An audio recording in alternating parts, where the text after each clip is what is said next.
Yo, yo, yo, yo, yo, what is going on, CoD Familia? It is your boy BN, aka Mr. Kingdom Builder, and today we are watching some choke point ramp action that is happening here in SS1-2 between TM and God, or God, because that sounds almost like the singular being, if you will. And so we, again, catching it a little after it started, though we are seeing here what it looks like to fight on, a hill advantage, right? Which, again, the thing that we still don't know, and we have to ask this question, of course, probably to the devs or CoD CS, which is, if you're on an elevated area, does it increase the range, or does it provide any inherent benefits, right? Now, part of me feels as though it may not necessarily, right? It could just be a nice visual effect. However, we would have to get that confirmed. With that being said, you at least get to see some of the tactical play that choke points can provide, especially ramps, when it comes to how the battle will play out here, especially between these two big alliances. Now, some things to note.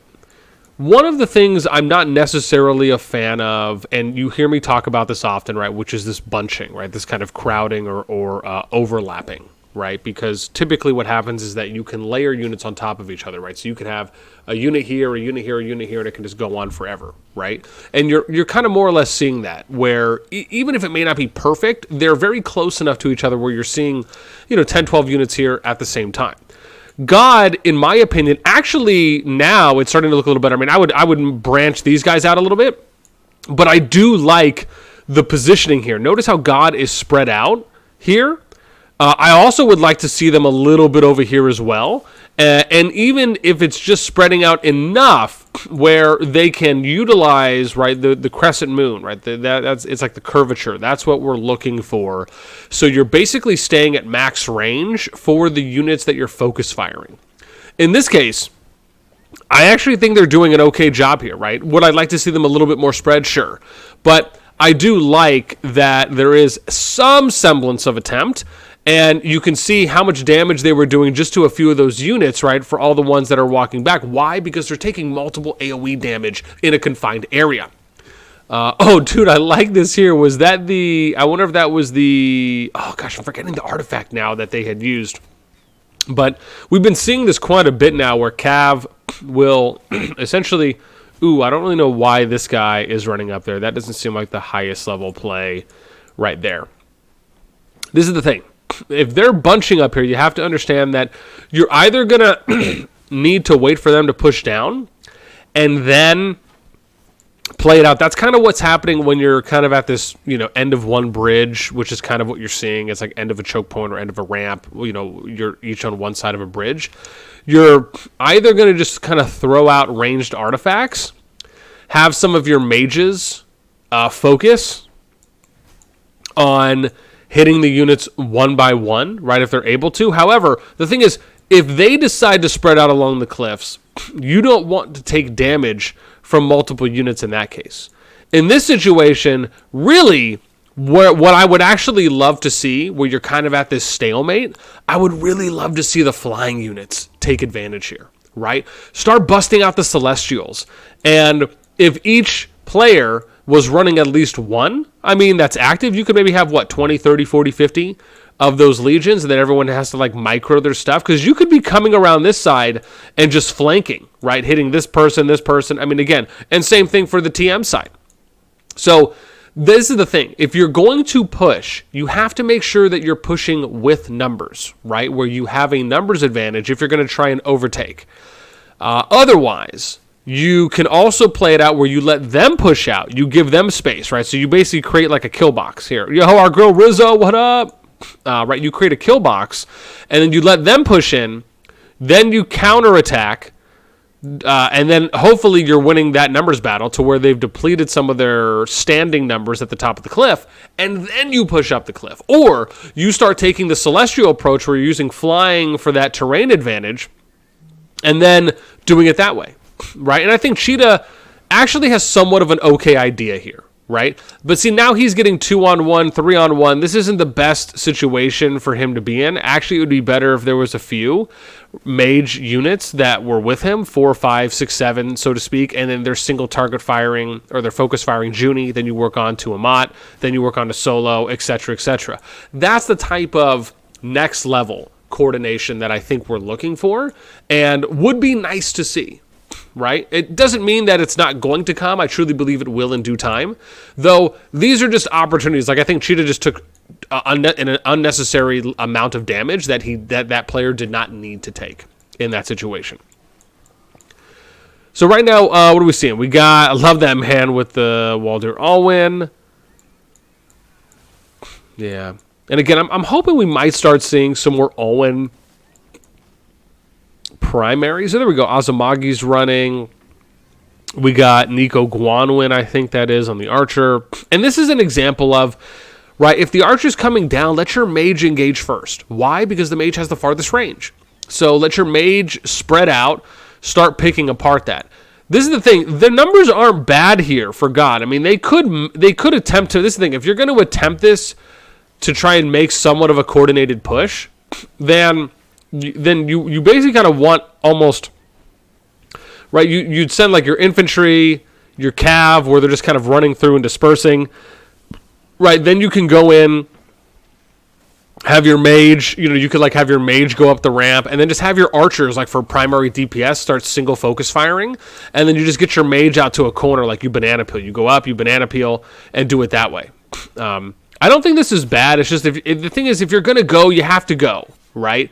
You don't want to be, kind of flippant in your decisions. And this is why I think it's important when, everyone has, this is why I think that, like that title I was mentioning, having someone in a position where they can be that person that says, okay, right, that on-field general. And we mentioned this, but I've been mentioning this quite a few times where, maybe you create a new title for an officer or even a title for the alliance that you can promote someone to, and they'll just be the on-field general in that moment, right? So as long as they have the title, they'll basically have permissions and maybe a small toolkit that they can use when it comes to, maybe like doing light drawing on the map, maybe throwing out arrows, maybe being able to throw out a red X or a target site, or like a target icon on specific units, right? That says, hey, this is who you guys should focus, right?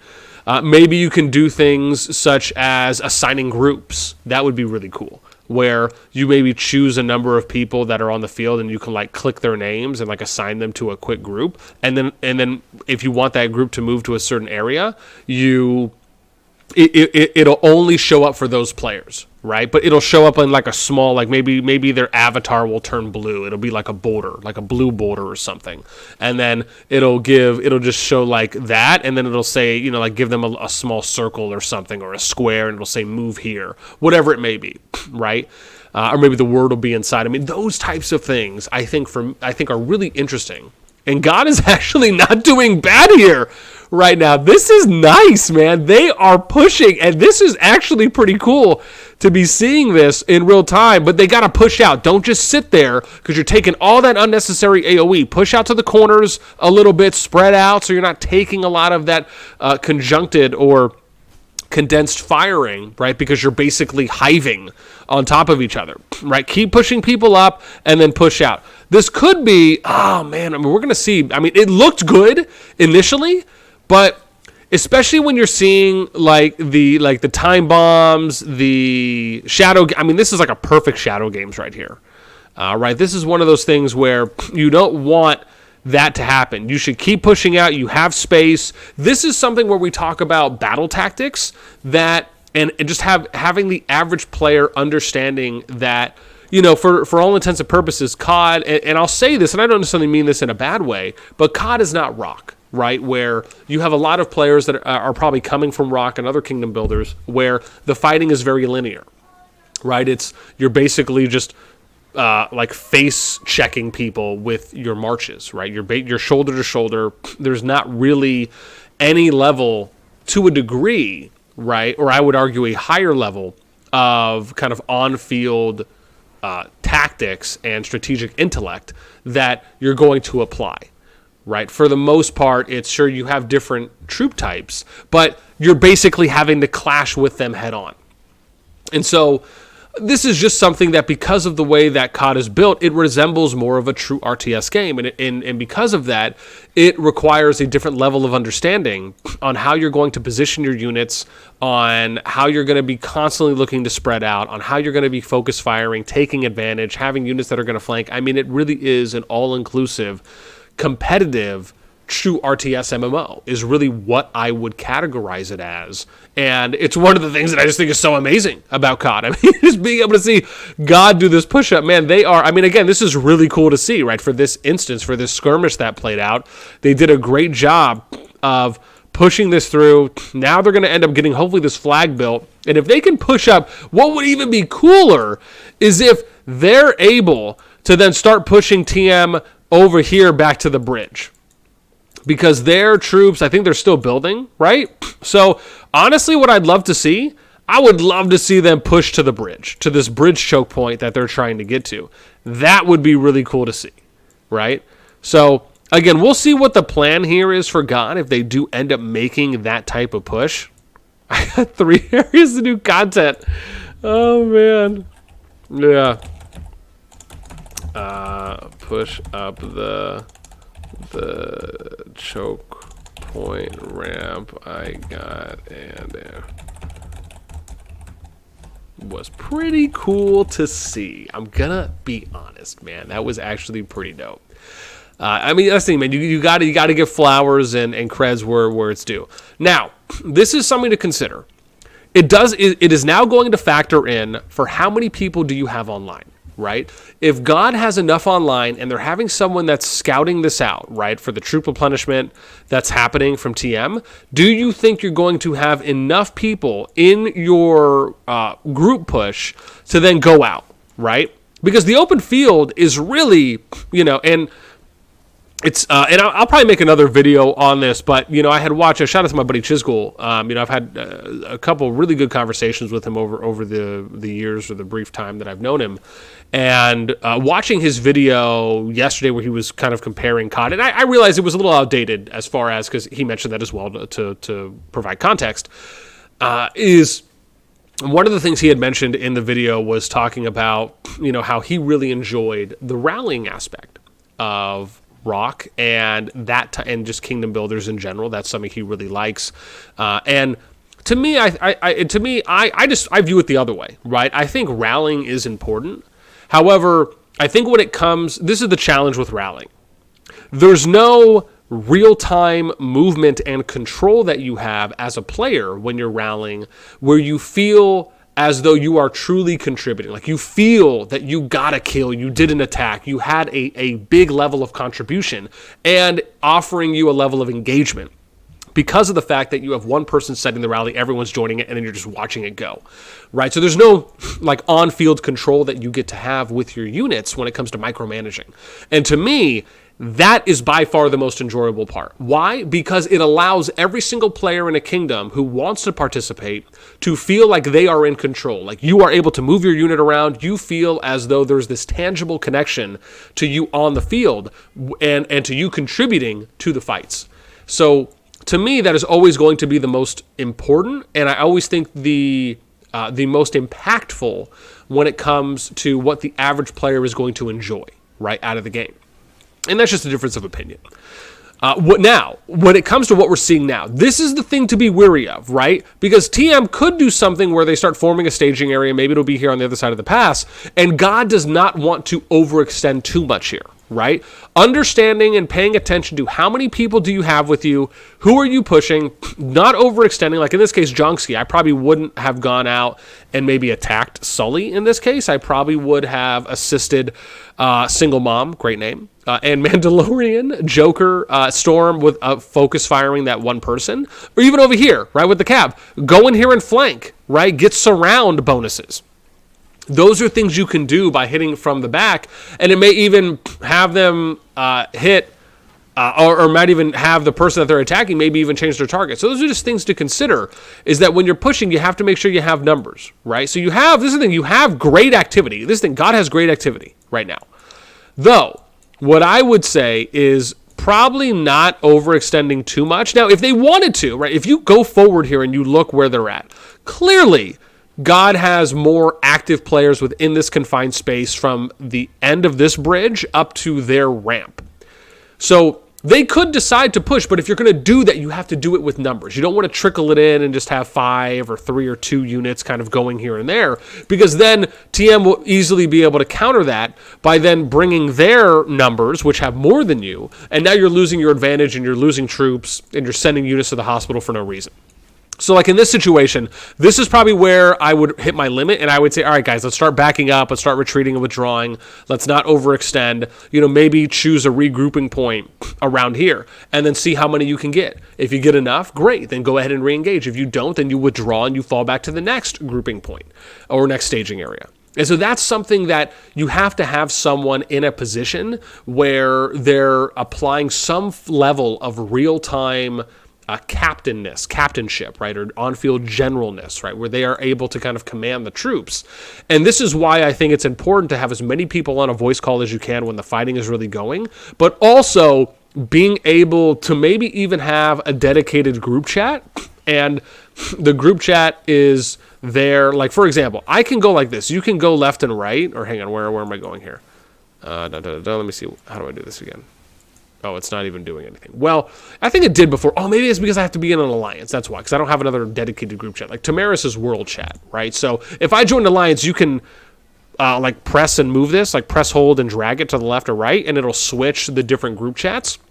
So maybe you have a dedicated group chat that says real-time commands, right? Something like that. And then people can read it while they're fighting. But like I said, man, I really think that there's a great opportunity here to create some type of a role within the alliance, and then they can do things like having, maybe thin, small, maybe like light overlay drawing on the map that everyone in the alliance can see, or just having certain target icons that can be utilized. Even forming things like groups, I think those are really cool.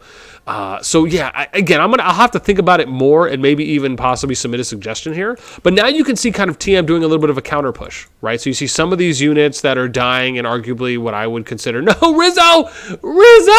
It's my girl right there, man. It's my fan from IK. Oh, no, leave her alone. How dare you?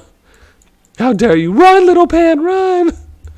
Right, but now you see them pushing back. This would actually be something where, in this, I want to point this out, I actually don't think this is a good idea, right, for God to focus on coming down here at the bottom of on the bottom of the pass. You want to be at the top of the pass, right? You want your staging area arguably almost to be here, where you can kind of focus and take advantage of this choke point and coming around this bend, right? That would be my recommendation. And so I think because now, look, you're just kind of letting all of them come out, and now they're feeling more confident, right? They're not necessarily applying pressure can also be a form of stalling and delaying, so you can do things, for example, like get your alliance tower built, right? So in this situation, I wouldn't have all these players down here. What I would do is I would put them at the top, and ultimately I would try and stage them around here and then spreading out where you can take advantage of units coming through the choke, force them to go wide, and then you can create advantages in that situation. On top of that, at minimum, no, Rizzo! But at minimum, you should at least be at the top of the ramp, not at the bottom, right? So I think this is a strategical disadvantage that they're putting themselves in right now. We'll see how it plays out, of course, but now let's go take a look. Again, I don't want this to go too long here, but let's go and take a look here on some of the fighting that's maybe happening up north, because I think when we last checked, TA, oh wow, man, so BDL's actually pushing them back again. TA had, before I started recording, TA, from what I saw, was pushing out and had BDL pushed out a good bit. Man, this is, look, I don't want to call anything too soon, but being able to get a recording last night that we had just released this morning, and then now recording the next day in the morning, 12 to 14 hours later, and just seeing I have to say this respectfully, because like we talk about with the numbers, right? 66% of the top 200 players are on the TM side. And so you have, the other 1/3, which is about 65, 66 players, give or take, that are on the SS Union kind of BDL GOD side now. And like I said in my video that I put out this morning, which again, I don't know if this one's going to come out later in that day or the next day, but it has been a pleasure. I just want to say that from all participating alliances and players who've been fighting, it has been a pleasure. But I have to give my flowers where they're due, and this is mainly because of the disadvantageous situation that God and BDL find themselves in because of the average median power disparity when you're looking at just the top 200 players, right? There's just clearly an advantage between the TATM alliances, TMS, GRZ, etc. And so, do I think it's great that they're at least fighting one-on-one? 100%. I will give props and my flowers to TA and to TM for fighting, again, some form of a fair, more evenish fight. It doesn't mean that they have to, right? I'm not saying that. But I will give proper credit, even though, their alliances are a little bit stronger than the ones they're fighting.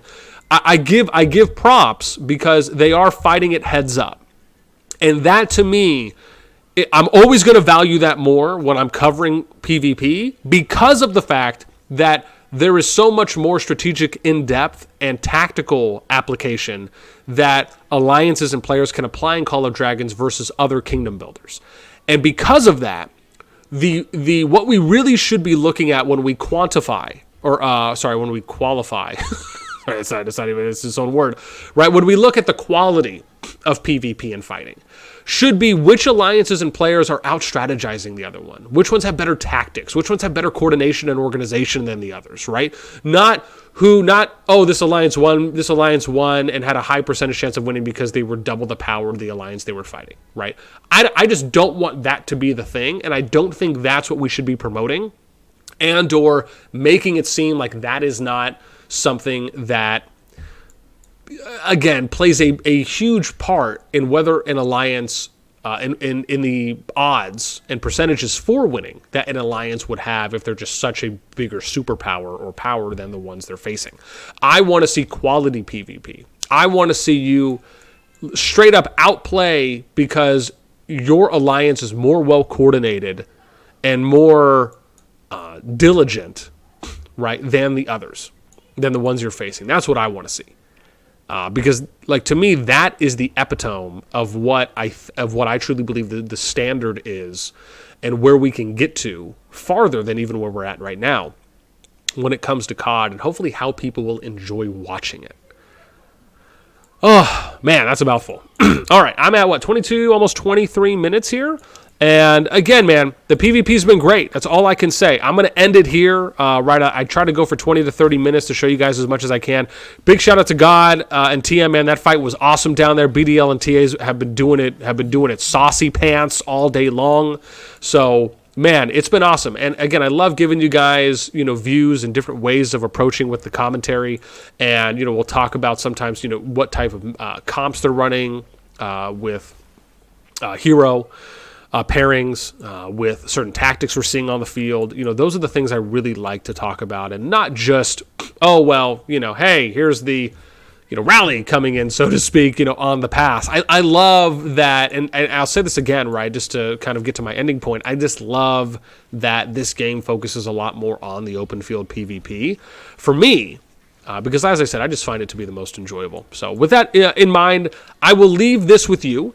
Let me know how you think things are going. Do you like the fighting that we're seeing? How did you like the choke point battle that played out? What do you think of the back and forth between TA and BDL? Let me know anything and everything in the comments down below. That is going to be it for me. As always, until next time, your boy, BN. I will catch you later.